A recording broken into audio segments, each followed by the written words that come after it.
Sometimes a once-in-a-lifetime piece of art is released. Sometimes a game can come along that completely changes your outlook on everything. And not just you, completely changes the outlook of the whole entire industry of gaming. Completely changes the future of gaming. I can think of no better example of this than a game that's older than me, coming out in 1998, whereas I was born in 1999, and that is Nintendo's absolute 5-star classic, The Legend of Zelda Ocarina of Time. The highest rated game on Metacritic, setting at a 99 average, and in my personal opinion, the greatest video game of all time. You see, one of the things that makes Ocarina of Time the greatest video game of all time is it doesn't have an in-your-face story with a ton of cutscenes or dialogue, but the story it does tell is elegant and beautiful and done through immersing you into the world. You see, the first part of Ocarina of Time sees you control Link as a young kid. This is Link's house. You can hear the chipper music. As you step out into Kokiri Forest, Link's home, you're greeted by childhood drawings on stumps, and you're greeted by bright music, vibrant colors, and a whole lot of charm. With all the different characters doing backflips and running around, it truly feels like a place where kids go to play. And the Kokiri, in fact, never grow up. They, in fact, remain this size forever. And they're all, here to create that atmosphere of childhood innocence. And that is an important theme in the beginning of Ocarina of Time. But as many of you who have played this timeless classic know, things don't stay that way. As I talk, I'm going to bring you along in real time with me through Hyrule Field and into Hyrule Castle Town to further my point about the theme of Ocarina of Time as we discuss along the path. You see, one of the other great things, while we wait to get to where we're going to talk more about the plot, one of the other great things Ocarina of Time does is Hyrule Field. This is the Nintendo 64. This is 1998. This is an incredibly old game on old technology. However, it creates this immersion of this open world field that even has a day and nighttime cycle where at nighttime monsters come out to attack you. But even they look a little silly. The point being, you can see Lon Lon Ranch. There's Gerudo Valley. You have Death Mountain and Zora's Domain across the river. There's all sorts of territories, and you can go explore them. You can go take a look at all of them.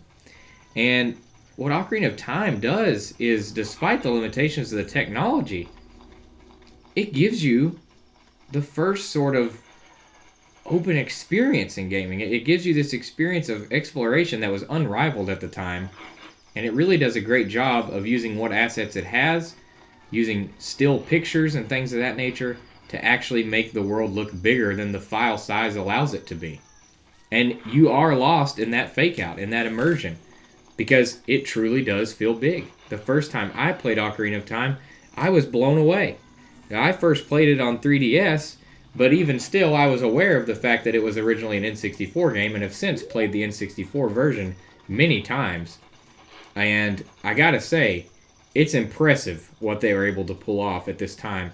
And I think that's one of the great features of Ocarina of Time that absolutely make it worthy of the title of the greatest video game of all time. I mean, just look at this day and nighttime cycle pass through as well. It gives you that sense that you're really in this world. As the cuckoos in the morning, letting you know that morning has come. And now that we're in Hyrule Castle Town, I want to circle back to the plot since we landed on exploration a little bit there. Listen to this music, you guys. Let this sink in here.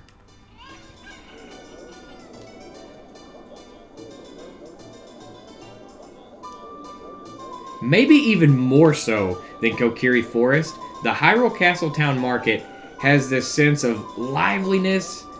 There's people in love, there's people dancing, there's dogs and chickens running around, there's little kids chasing the chickens, there's people getting in line at the market, some guys conversing here, a little guy running around. You've got people up on top of the balcony looking around. You've got all these different shops where you can play games, like in the archery, in the bomb shoe back alley. There's the Happy Mask salesman. Everything in Hyrule Castletown is laid out to intentionally let the player who is controlling Link know that Hyrule Castletown is a place of cheer and of happiness. And a child can just run around like crazy through here and just feel so unbelievably happy to be here. Link, growing up in the forest, has never seen anything like this. And everything has got to just feel so alive and so incredible to Link. And that is one of the defining points of Ocarina of Time's first part of the story. Childhood innocence. As you walk around here and listen to the vibrant music and see everyone having a good time, you think to yourself, wow, this is truly a happy place. And Nintendo did this very intentionally because they wanted you to pass through here a couple times in the first part of the game and remember this feeling. Remember this feeling of happiness and of fun that this child Link is having. Even the first 3 dungeons, to some extent, the Great Deku Tree, Dodongo Cavern, and Jabu Jabu Belly, still have humor and fun in there. They feel more like a kid exploring than they do someone being in actual danger. At least that's the vibe I got, and I think that's what Nintendo wants to portray here. So again, let's remember this. As our story progresses, and we gather the 3 spiritual stones from the first 3 dungeons, we are led back to the Temple of Time. Now this is where time itself becomes a bridge, and you can look into the past and into the future. Listen to this gorgeous soundtrack.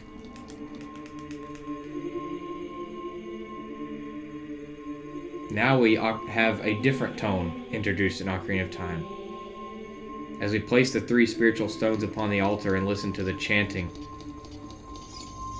we suddenly are met with that sense of purpose that, yes, we really do have a purpose here. And just look around. This temple is incredible. The first sort of dramatically bad thing had happened before our first time coming into the Temple of Time, because Ganondorf had chased away Zelda on a horse, and she threw back the Ocarina of Time, the key to us opening the door of time. And as the stone door came open in your playthrough, you walk through and you see it. You see the Master Sword. And this room, I cannot speak enough to this room. And I want to talk more about dungeon design later, but just when it comes to the level design of these rooms that aren't even dungeons but are just set pieces like the Temple of Time, Nintendo knocked out atmosphere out of the park with the limited tech that Ocarina of Time was working with. I mean, this use of a single window beaming light down onto the Master Sword, mixed with this soundtrack, absolutely made me emotional as a kid playing through this for the first time. And it still does to this day, because it somehow achieves almost like a feeling of nostalgia the first time you play it. And that feeling just grows heavier and heavier every time you see it. And in fact, I'm sure a lot of players feel this way. The Legend of Zelda is a legendary series. Ocarina of Time is not the only A+ game they have. They have several. And every future entry after Ocarina of Time, I am reminded of this moment when I see the Master Sword. And no game has done it quite this well since. And now, let's look at the next part of our story. Link pulls the Master Sword from the pedestal in an iconic video game moment.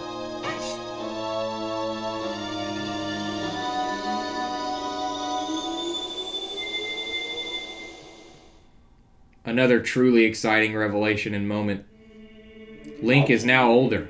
He's now an adult. He's all grown up, and he's now capable of actually being the hero of time. Capable of defeating Ganondorf. But you see, Link had just been told this. He hasn't actually got to experience what happened to the world in 7 years, and neither has the player. And that's why I want you guys to now think back to how Hyrule Castletown was just moments ago in our video. Because everything has changed under the rule of Ganondorf, the King of Evil.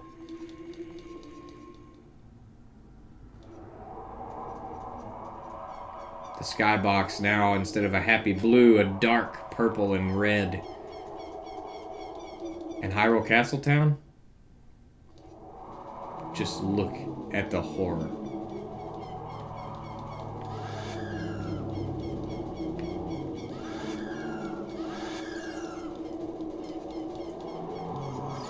Everyone that you knew from Castletown, and you just seen, literally think about this, you guys. Link's not going to have memories of those 7 years that he was asleep. So, last Link scene of Castletown, it was a vibrant, happy place with people running around, shopping at the market, playing with dogs and chickens, little kids running around, people dancing, people falling in love, happy music, and he comes back out. The player comes back out. That's their last memory of it, too. And everything's destroyed. The graininess of the N64 actually makes this scarier than on the 3DS version. Because now everyone has been turned into these re-deads, which are basically these horrible, shrieking zombies who actually can freeze you with fear if they look directly into your eyes, stopping the player in their tracks. And what does Link have to do? You're left with the choice of defeating these re-deads who used to be people. You see, childhood innocence is over. Link has lost his childhood. He has lost 7 years, and instead he's been thrown straight into adulthood and into the responsibility to restore this land and make it right again. And is Link able to do that? Yes, through time and through patience. He surely will be. But it certainly feels dark and gloomy at the beginning, doesn't it? You see, Nintendo took a leap of faith with this decision to make Ocarina of Time have this dark twist. And it's not like Majora's Mask dark, where it's sort of implied or unsettling. No, it's in your face. It is real. It is reality. There's no debating that. And that's why I think, to some extent, it's actually darker here in Ocarina of Time, because they made sure to set the stage and make you feel joy, only to have it turned around into the complete spiritual opposite. And that is why, without just summarizing the plot and getting into the details of the entire story through all the dungeons and levels, the main theme of Ocarina of Time to me, what resonated with me, is childhood innocence taken away once you reach adulthood and you view the world in a different way, a more negative way.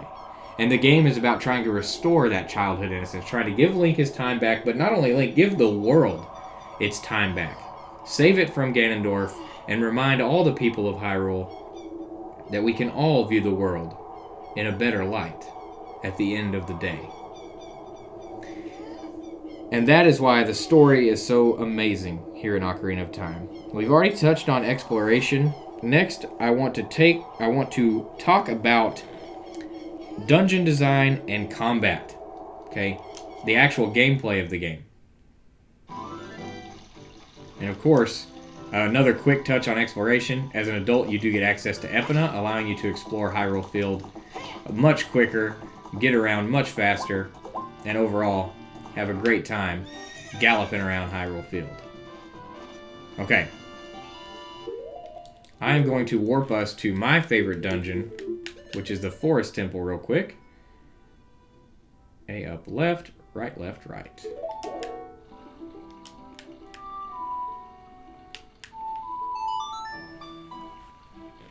And as we play the Minuet of Forest here to get to the Forest Temple, I want to touch on how the adult dungeons have a much more serious tone to them, a much more threatening tone. The enemies are more threatening, the bosses are more threatening.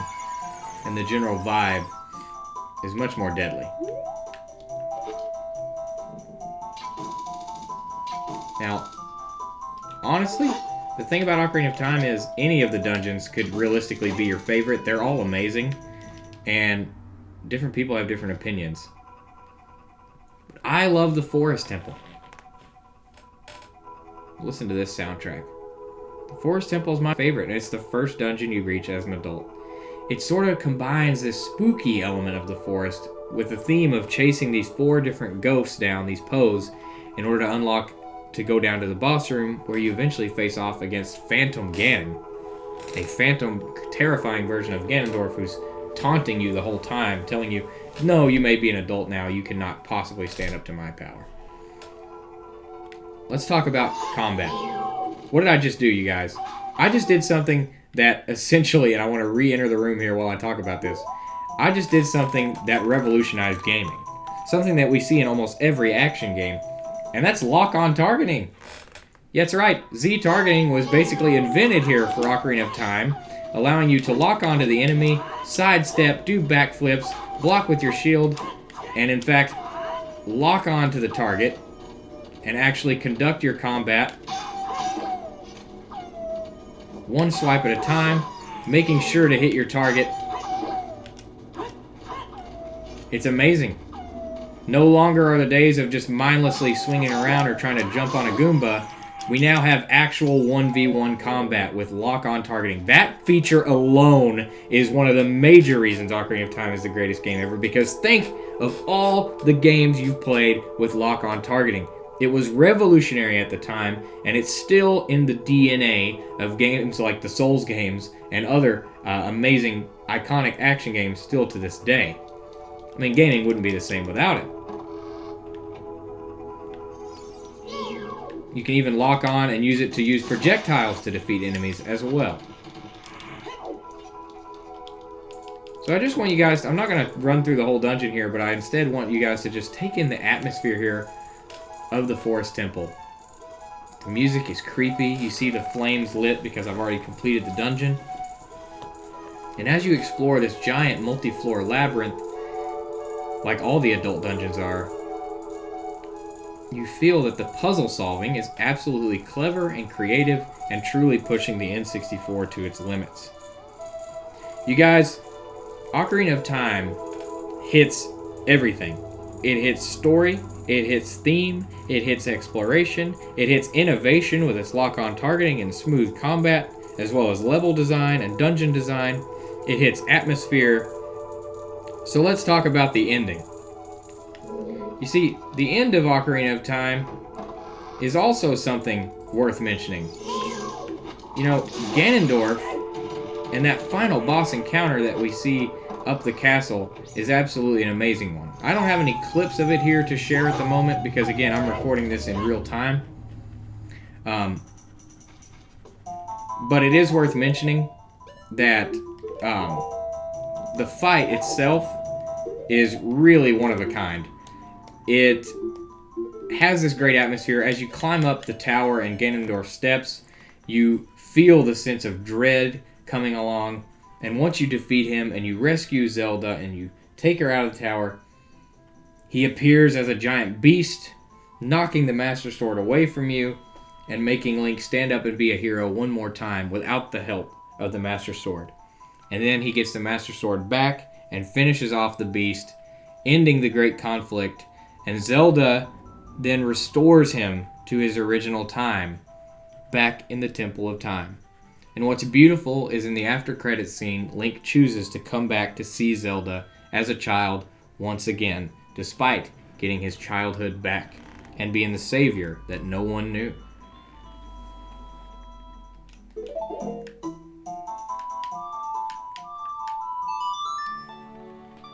Let's go back to the Temple of Time, where I want to finish my thoughts on Ocarina of Time. And again, you guys, like with the Mario video, I appreciate you guys being patient with me here, as I find these retrospectives to be very natural and flowing when I record them in real time, rather than using clips.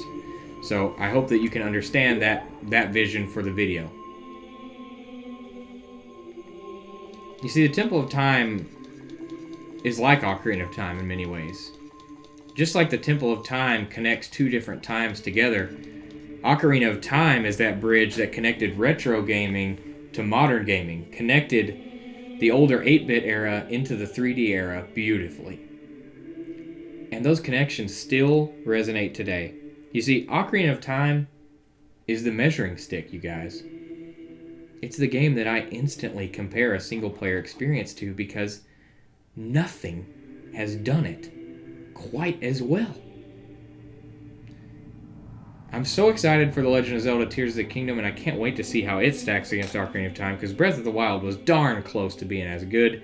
It just lacked some things that Ocarina of Time had better. And of course, time, no pun intended, was on 1998's side, making every decision Ocarina of Time made far more revolutionary.